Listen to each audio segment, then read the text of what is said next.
नमस्कार साथियों, बहुत बहुत स्वागत है आपका एम्प्लॉयमेंट्स पॉइंट में। आज हम बात करने वाले हैं यूपी की जो इलेक्ट्रिसिटी प्रोडक्टिव कंपनी है, यानी जो बिजली का उत्पादन करती है कंपनी, उत्तर प्रदेश राज्य विद्युत उत्पादन निगम लिमिटेड। ये कंपनी इलेक्ट्रिसिटी का प्रोडक्शन करती है। इस कंपनी में वैकेंसी आई हुई है डिफरेंट टाइप की, उसमें सैलरी रहने वाली है आपकी बहुत शानदार। ये जो वैकेंसी है ये आई है असिस्टेंट इंजीनियर ट्रेनिंग की, इसके अलावा लेखा अधिकारी की, सहायक समीक्षा अधिकारी की, स्टाफ नर्स की, फार्मासिस्ट की और TG2 की। TG2 यानी टेक्नीशियन ग्रेड 2, जिसमें ITI वाले कैंडिडेट भर्ती होते हैं। तो TG2 की भी वैकेंसी आपके लिए आ चुकी है, स्टाफ नर्स की आ चुकी है, फार्मासिस्ट की आ चुकी है, सहायक समीक्षा अधिकारी की आ चुकी हैं। इसके अलावा असिस्टेंट इंजीनियर की वैकेंसी भी आ चुकी है। 350 से ज़्यादा वैकेंसी आपके लिए रहने वाली है और इसमें जो कैंडिडेट सेलेक्ट होंगे उनको यूपी में ही जॉब करनी होगी। इसमें ऑल इंडिया कैंडिडेट अप्लाई कर सकते हैं, लेकिन जो रिजर्वेशन का लाभ है वो यूपी के निवासियों को दिया जाएगा। तो यूपी के निवासी अपनी कैटेगरी में अप्लाई करेंगे, अदर स्टेट वाले जनरल कैटेगरी में अप्लाई करेंगे और जनरल की फीस जमा कराएंगे। आज हम आपको इस वैकेंसी की पूरी जानकारी देने वाले हैं, पेज क्वालिफिकेशन के बारे में, सिलेक्शन प्रोसीजर के बारे में। चलिए शुरू करते हैं। तो साथियों, विज्ञप्ति निकाली है उत्तर प्रदेश राज्य विद्युत निगम लिमिटेड ने, जो कि यूपी सरकार का उपक्रम है, यानी यूपी गवर्नमेंट की कंपनी है। इसमें ग्रुप बी और ग्रुप सी में वैकेंसी आई हुई है। ऑनलाइन आपको अप्लाई करना है। कब से अप्लाई करना है ये भी हम आपको बताएंगे। अगर हम बात करें वैकेंसी कौन कौन सी आई हुई हैं, तो देखिए AEN E&M सहायक अभियंता प्रशिक्षु के लिए मैकेनिकल की वैकेंसी आई है 11, विद्युत की आई है 8, इलेक्ट्रॉनिक्स एंड इंस्ट्रूमेंटेशन की आई है 6, कंप्यूटर साइंस की वैकेंसी आई है 3 और इनको फिर आगे रिजर्वेशन वाइज बांटा गया है। असिस्टेंट इंजीनियर ट्रेनी जानपद के लिए वैकेंसी आई है 13, लेखा अधिकारी प्रशिक्षु की वैकेंसी आई है 4, वहीं सहायक समीक्षा अधिकारी की वैकेंसी आई है 10, स्टाफ नर्स की वैकेंसी आई है 18, फार्मासिस्ट की वैकेंसी आई है 17, इसके अलावा फिटर की वैकेंसी आई है 78, इलेक्ट्रीशियन की है 139 और इंस्ट्रूमेंट की वैकेंसी आई है 46। ये जो फिटर, इलेक्ट्रीशियन और इंस्ट्रूमेंट की वैकेंसी है ये आई है टेक्नीशियन ग्रेड 2 की। तो इतनी टाइप की वैकेंसी आपके लिए आई हुई है और जैसा कि हम पहले ही बता चुके हैं कि इसमें जो आरक्षण है वो यूपी के निवासियों को दिया जाएगा। अन्य प्रदेशों के अभ्यर्थी जो हैं वो जनरल कैटेगरी में अप्लाई करेंगे और जनरल की ही फीस जमा कराएंगे। और ये जो वैकेंसी है इसमें असिस्टेंट इंजीनियर, इसके अलावा लेखा अधिकारी और सहायक समीक्षा अधिकारी को छोड़ के बाकी कैंडिडेट को निगम की जो परियोजनाएं हैं उनमें शिफ्ट में भी काम करना पड़ेगा। बात कर लेते हैं सैलरी आपको कितनी मिलने वाली है। तो AEN E&M के लिए पोस्ट नंबर 1, 2, 3, 4 के लिए आपको सैलरी मिलेगी 56,100 वाले ग्रेड में और आपकी स्टार्टिंग सैलरी होगी लगभग 70,000 रुपये महीने। वहीं अगर हम बात करें असिस्टेंट इंजीनियर जानपद की, तो इसके लिए भी आपको सेम सैलरी मिलने वाली है। लेखा अधिकारी की बात करें तो इसके लिए भी आपको सैलरी मिलेगी 56,100 वाले ग्रेड में। असिस्टेंट रिव्यू ऑफिसर के लिए आपको 36,800 से 1,16,500 वाले ग्रेड में शामिल किया जाएगा। स्टाफ नर्स के लिए भी यही ग्रेड रहने वाला है। वहीं फार्मासिस्ट के लिए आपको 29,800 वाले ग्रेड में शामिल किया जाएगा। और TG2 की जो वैकेंसी आई है फिटर की, इलेक्ट्रीशियन की और इंस्ट्रूमेंट की, उसके लिए आपको 10, 11, 12 पोस्ट कोड जो है उसके लिए 27,200 वाले ग्रेड में शामिल किया जाएगा और जो भी एप्लीकेबल अलाउंसेज है वो सब आपको मिलेंगे। अब बात कर लेते हैं एजुकेशन क्वालिफिकेशन की। तो असिस्टेंट इंजीनियर ट्रेनिंग E&M के लिए आपको हिंदी का ज्ञान होना चाहिए देवनागरी लिपि में, और अगर आपको नहीं है, मान लीजिए आपने हिंदी नहीं पढ़ी है, तो आपको ज्वाइन करने के 3 साल के अंदर हिंदी में कोई परीक्षा पास करनी होगी जो कि यूपी गवर्नमेंट आपकी कराएगी। तो मान लीजिए आपको हिंदी नहीं आती है तो कोई दिक्कत नहीं है, आप एग्जाम दीजिए, सेलेक्ट हो जाइए और ज्वाइनिंग के बाद 3 साल के अंदर आपको डिपार्टमेंटल हिंदी का एग्जाम पास करना होगा। अगर हम बात करें वैकेंसी वाइज कौन कौन सी ट्रेड को अलाउ किया गया है, तो मैकेनिकल ट्रेड में mechanical production, industrial engineering, production and industrial engineering, thermal, mechanical and automation, power engineering को अलाउ किया गया है। इलेक्ट्रिकल की बात करें तो इलेक्ट्रिकल में electrical and electronics, electrical instrumentation and control, power systems and high voltage power electronics को शामिल किया गया है। वहीं अगर हम बात करें इलेक्ट्रॉनिक्स एंड इंस्ट्रूमेंटेशन की, तो देखिए इसमें इंस्ट्रूमेंटेशन इंजीनियरिंग में instrumentation, electronics and instrumentation and control को शामिल किया गया है। इसके अलावा इसमें अगर हम देखें इलेक्ट्रॉनिक्स इंजीनियरिंग की जो ब्रांच है उसके लिए electronics and telecommunication, electronics and power electronics and communication, electrical and electronics वालों को मौका दिया गया है। कंप्यूटर साइंस के लिए आपके पास computer science and engineering information technology में बैचलर डिग्री होनी चाहिए, फुल टाइम रेगुलर, और कम से कम 65% मार्क्स आपके होने चाहिए। तो ओवरऑल आपके 65% मार्क्स होने चाहिए, तभी आपको अलाउ किया गया है। जिन्होंने डिस्टेंस लर्निंग मोड से किया है वो एलिजिबल नहीं है और फॉर्म भरते समय आपकी डिग्री कंप्लीट होनी चाहिए। अगर हम बात करें AEN सिविल की, तो देखिए AEN सिविल के लिए आपने सिविल इंजीनियरिंग में, सिविल या कंस्ट्रक्शन में बैचलर डिग्री प्राप्त कर रखी हो। जो पोस्ट कोड आपका 5 है उसके लिए आपने पास कर रखी हो सिविल इंजीनियरिंग में बैचलर डिग्री, और हिंदी आपको आती हो, नहीं आती है तो आपको बाद में पास करना होगा। डिग्री में 65% मार्क्स आपके होने चाहिए।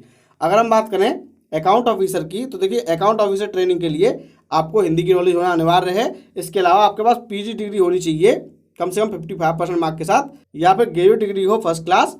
साथ ही आपने कोस्ट अकाउंटेंट या फिर चार्टर्ड अकाउंटेंट की क्वालिफिकेशन प्राप्त कर रखी हो। तो सीधी बात है कि आपने CA का कर रखा हो कोर्स, या फिर आपने MBA कर रखी है 60% मार्क के साथ फाइनेंस या अकाउंट्स में, आप अप्लाई कर सकते हैं।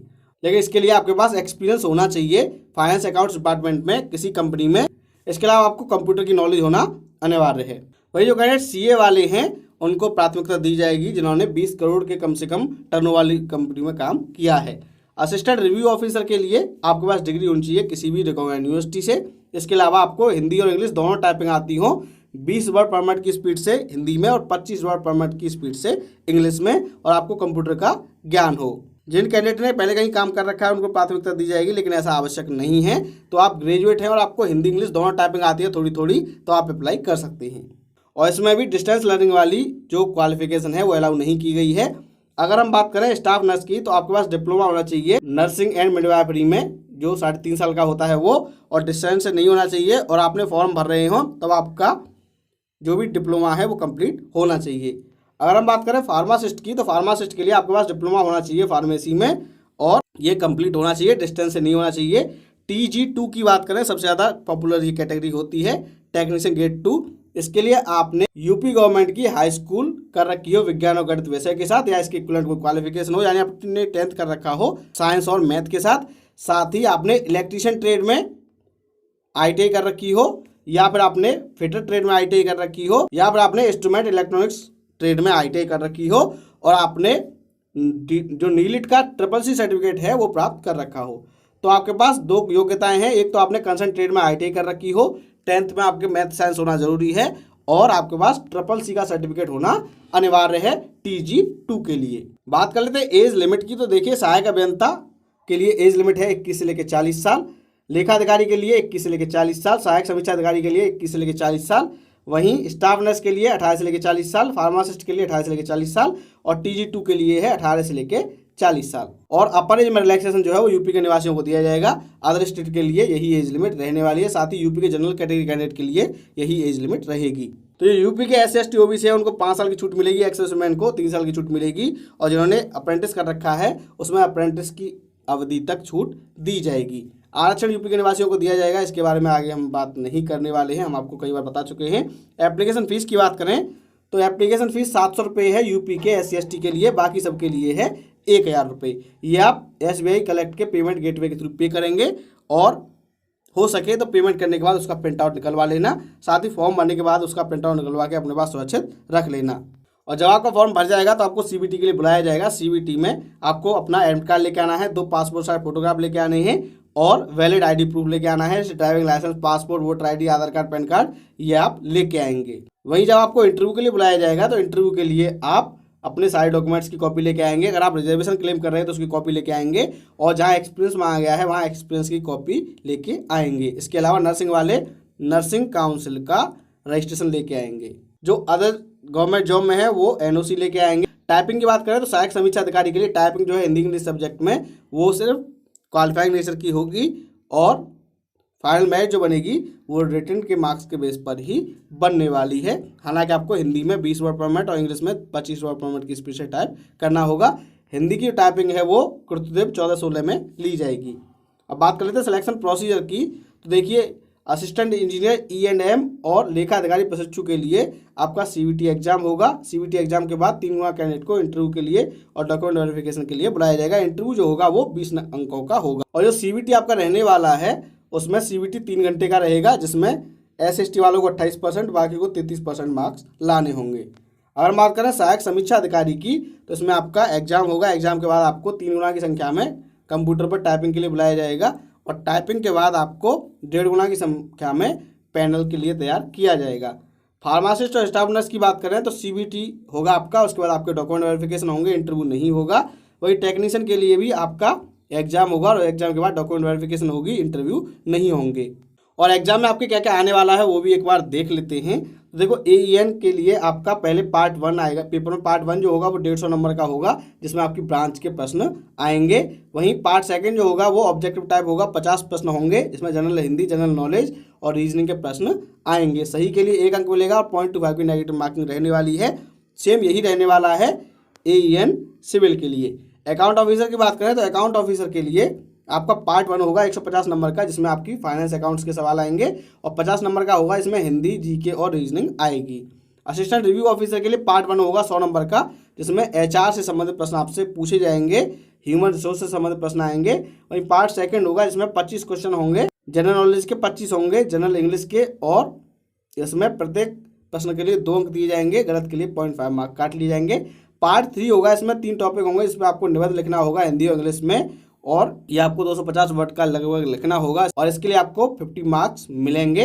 अगर हम बात करें स्टाफ नर्स की तो देखिए स्टाफ नर्स के लिए आपका 150 नंबर का जो पहला पार्ट होगा पेपर का वो होगा नर्सिंग का, और दूसरा होगा हिंदी, GK और रीजनिंग का। फार्मासिस्ट के लिए यही रहने वाला है, 150 नंबर की आपकी फार्मेसी आएगी और बाकी 50 नंबर का आएगा जनरल हिंदी, जनरल नॉलेज और रीजनिंग। बात करें TG2 की तो TG2 के लिए भी 150 नंबर की आपकी ITI का सिलेबस आएगा, जिसके लिए आपने अप्लाई किया है। 50 नंबर की आएगी हिंदी, GK और रीजनिंग। तो यहाँ सभी पेपर में प्रत्येक प्रश्न के लिए 1 अंक दिया जाएगा, लेकिन असिस्टेंट रिव्यू ऑफिसर का जो ऑब्जेक्टिव टाइप पेपर होगा उसके लिए आपको 2 अंक दिए जाएंगे एक प्रश्न के लिए। बात कर लेते हैं एग्जाम सेंटर कौन कौन से बनाए गए हैं। तो देखिए लखनऊ, प्रयागराज, कानपुर, वाराणसी, गोरखपुर, मेरठ, गाजियाबाद, ग्रेटर नोएडा ये आपके बनाए गए हैं और इनमें घटे या बढ़ भी सकते हैं। जो रिटन एग्जाम में अपीयर होंगे कैंडिडेट उत्तीर्ण होंगे और जिनका इंटरव्यू होना है वो लखनऊ डिस्ट्रिक्ट में होगा। बात करें आवेदन करने की तो आपको UPREVNL से अप्लाई करना होगा और कब से करना होगा ये हम आपको बता देते हैं। देखिए आपको अप्लाई करना है 7 मार्च से, लास्ट डेट है 6 अप्रैल और फीस आप जमा करा सकते हैं 8 अप्रैल तक। तो आप 7 मार्च से लेके 6 अप्रैल तक ऑनलाइन आप आवेदन करेंगे और 8 अप्रैल तक आपकी फीस जमा हो जानी चाहिए। तो साथ ही ये थी जानकारी उत्तर प्रदेश राज्य विद्युत उत्पादन निगम लिमिटेड में जो वैकेंसी आई है उनके बारे में। हमें उम्मीद है वीडियो आपको पसंद आया होगा। इस वीडियो को लाइक कीजिए, शेयर कीजिए और अगर आप नए हैं हमारे चैनल पर तो हमारे चैनल को सब्सक्राइब कर लीजिए, क्योंकि मिलती है सही जानकारी को सरल भाषा में। धन्यवाद।